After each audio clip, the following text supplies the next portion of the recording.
આજે સાંજે જમવામાં વેજીટેબલ ગ્રીલ સેન્ડવિચ બનાવી અને એને માટે મેં શાકભાજી વગેરે બધું કટિંગ કરી રાખ્યું હતું.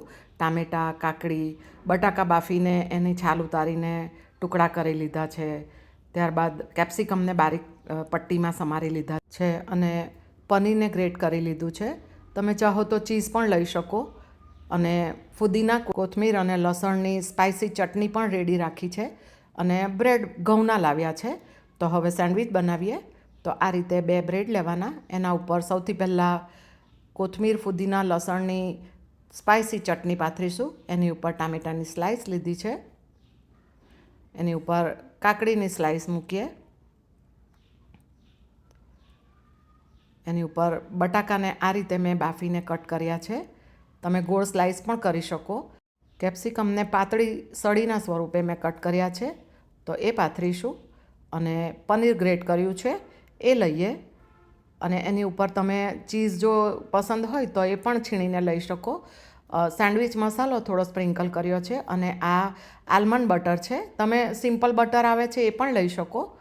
તો આ 2 બ્રેડ પર આલમંડ બટર પાથરીશું આપણે.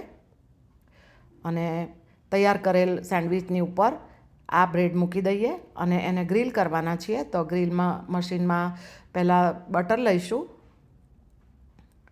એની ઉપર તૈયાર કરેલ બંને સેન્ડવિચના બ્રેડને મૂકી દઈએ અને ઉપર પણ થોડું બટર પાથરીશું. અને ગ્રીલ મશીનને ઓન કરી દઈએ. અને તમને જેટલા પ્રમાણમાં ક્રન્ચી જોઈએ સેન્ડવિચ, એટલા પ્રમાણમાં એને તૈયાર કરવાની. વાવ, જુઓ આપણી ગ્રીલ સેન્ડવિચ તૈયાર થઈ ગઈ છે. તો એને બહાર કાઢી લઈશું અને વચ્ચેથી કટ કરીશું.